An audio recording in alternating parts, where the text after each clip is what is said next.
Okay, Big Spider's not as healthy as he was last time I saw him. I haven't really done anything to him, he just sort of lives down in my metal pile.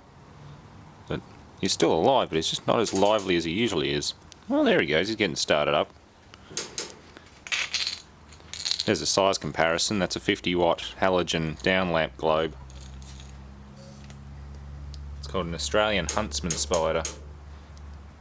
He's somewhat... he's not as fast as he normally is. Normally he just disappears. Yeah, looks like he's got oil on him. Probably from the lathe or something like that up above. He's not happy. Come on, Harry.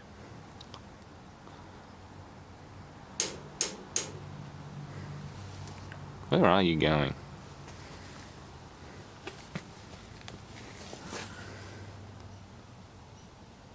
Yeah, he's not happy. He's got a lot of oily crud stuck to him. I think he's gone somewhere where he shouldn't have.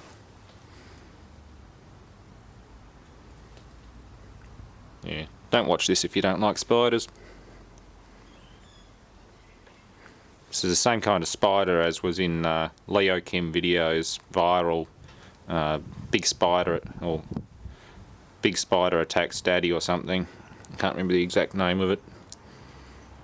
Funny how a lot of people thought it was fake. I've dealt with these spiders before and trust me, it's not fun. And the video that Leo did was actually quite real. Try and catch them with a plastic bowl and a piece of cardboard and then they just fall off the roof on top of you.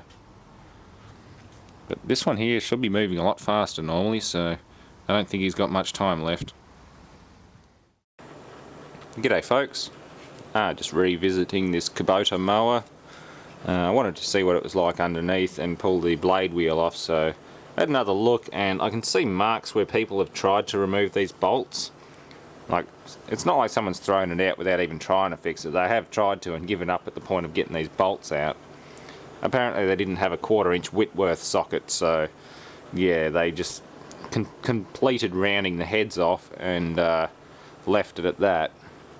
But thankfully my socket's in pretty good nick and it has enough bite to get these bolts out.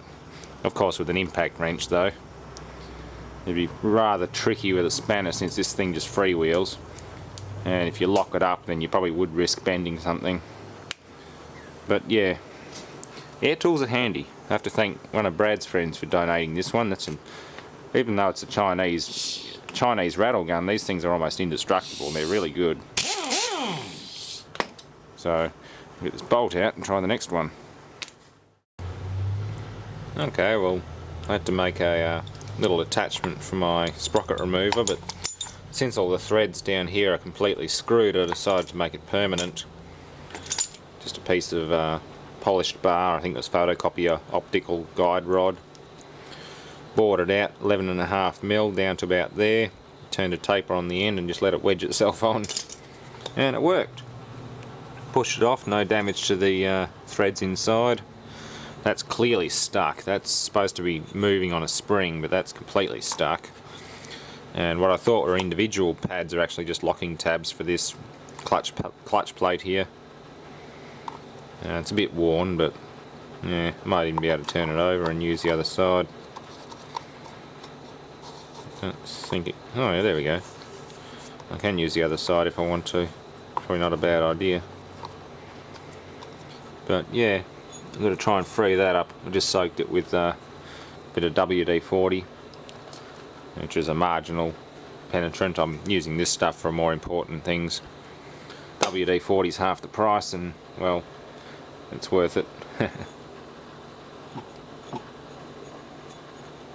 But yeah, good engine and everything, just I don't see why they, well, I suppose I do see why they use this sort of system. It's so that the blade or the crankshaft doesn't bend if you hit anything. It's a safety precaution, I guess. Oh well, I'll free the rest of this up, put it back together again. Might replace that bearing too, if I can get it out. What way does that go in?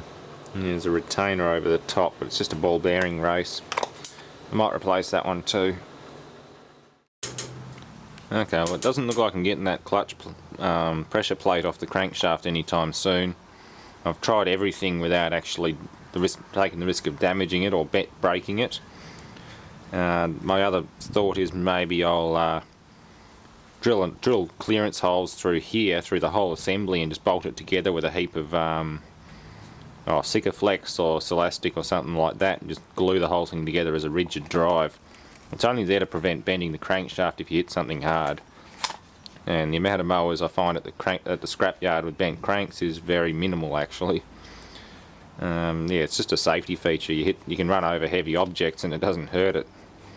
But yeah, I don't know. It'd be nice to make it work, but this whole bearing assembly is also pretty bad. A lot of oxidation. Oh well, I'll play with this one later. I'm going to keep fixing the fuel system on the Jag. I might throw that in on the end of the video. Thanks for watching.